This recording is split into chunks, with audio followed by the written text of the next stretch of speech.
Hello everyone, my name is Purnima Rajasthania और मैं आप लोगों को ये बताना चाहूँगी कि फॉरेंसिक फील्ड में कैसे आप एंटर ले सकते हो, कैसे आ सकते हो आप फॉरेंसिक की फील्ड में।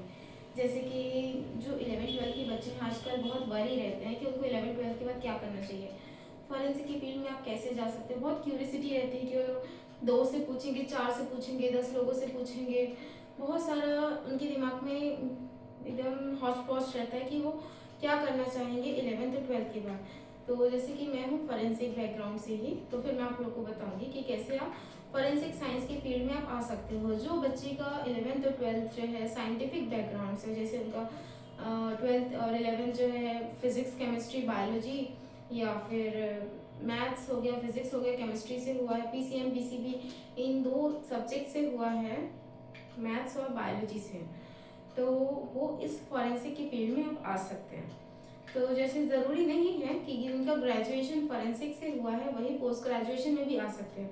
तो हाल फिलहाल में ग्रेजुएशन के बारे में बताना चाहूँगी। तो ग्रेजुएशन आप जो है CUET का जो कॉमन यूनिवर्सिटीज़ का एंट्रेंस एग्जाम रहता है आप उसमें ले सकते हैं admission. CUET common university entrance test. तो इसमें इंडिया की जितनी भी सेंट्रल यूनिवर्सिटीज़ हैं, पहले तो आप लोग को सेंट्रल यूनिवर्सिटीज़ की लिस्ट निकालनी पड़ेगी।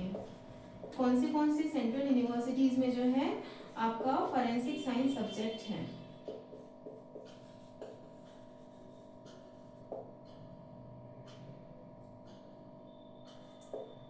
तो ज़रूरी नहीं कॉमन यूनिवर्सिटी एंट्रेंस टेस्ट के ज़रिए भी आप जा सकते हैं।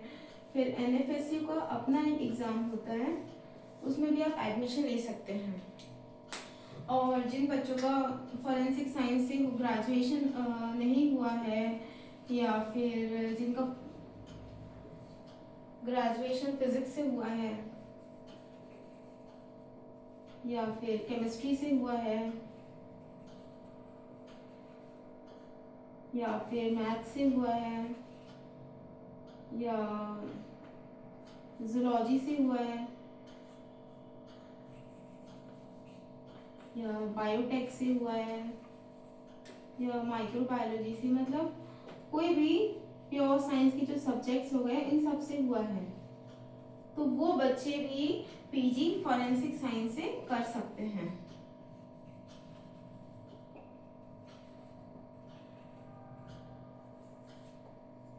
अगर कुछ गलत हो जाए तो फिर प्लीज करेक्ट मी। तो जैसे कि PG भी फॉरेंसिक साइंस से कर सकते हैं। तो इसके लिए जैसे कि अपने UG का एंट्रेंस एग्जाम हो गया, वैसे PG का होता है, PG CUET। तो PG का जो अभी हाल फिलहाल फॉर्म आया है फिर से, तो जो बच्चों का ग्रेजुएशन इन सब्जेक्ट से भी हो रखा है तो वो भी PG इन फॉरेंसिक साइंस आप एडमिशन ले सकते हो या फिर फॉर्म फिलअप कर सकते हो। और जिन बच्चों का फॉरेंसिक साइंस से ग्रेजुएशन है तो ऑब्वियसली PG फॉरेंसिक से करेंगे या फिर वो प्योर साइंस से भी कर सकते हैं। तो इन सब्जेक्ट से करके आप फॉरेंसिक की फील्ड में आ सकते हैं। तो फॉरेंसिक की फील्ड में जैसे कि बहुत सारे जॉब अपॉर्चुनिटीज रहते हैं, फार्मास्यूटिकल इंडस्ट्रीज हो गए या फिर फैसाई का फूड इंडस्ट्री हो गया या प्रोफेसर हो गया, असिस्टेंट प्रोफेसर आप पढ़ा सकते हो या फॉरेंसिक साइंस लेबोरेटरी में जॉब कर सकते हो। बहुत अपॉर्चुनिटीज है अगर आप फॉरेंसिक की फील्ड में आप आ सकते हो तो CUCT का जो अभी जनवरी का 14 जनवरी तक का इसका लास्ट डेट है जिसमें आप फॉर्म फिलअप कर सकते हैं, जिसमें कि हम अपने सेंट्रल यूनिवर्सिटीज को प्रायोरिटी दे देंगे। मेरा ग्रेजुएशन और पोस्ट ग्रेजुएशन भी फॉरेंसिक से हुआ है और मैं भी सेंट्रल यूनिवर्सिटी से पढ़ी हूँ, मैंने पढ़ा है डॉक्टर हरी सिंह गौर यूनिवर्सिटी से, जहाँ पर जिस टाइम 2017 में मेरा ग्रेजुएशन हुआ था 2020 तक, तो इस टाइम मेरा जो फीस था यूनिवर्सिटी का वो 2250 रुपीज़ था पर semester without any reservation, means सबके लिए इक्वल फीस है 2225। और वही आप प्राइवेट यूनिवर्सिटी में भी जाएंगे तो थोड़ा कॉस्टली हो जाएगा, लेकिन मैंने इतने अंडर बजट किया था 2250 रुपीज़ और मेरा पोस्ट ग्रेजुएशन भी सेंट्रल यूनिवर्सिटी से हुआ है। तो सेंट्रल जो गवर्नमेंट संस्थाएं होती हैं इनमें बहुत सारी अपॉर्चुनिटीज़ होती है जिससे आप आगे बढ़ सकते, बहुत सारी करिकुलर एक्टिविटीज़ भी होती हैं।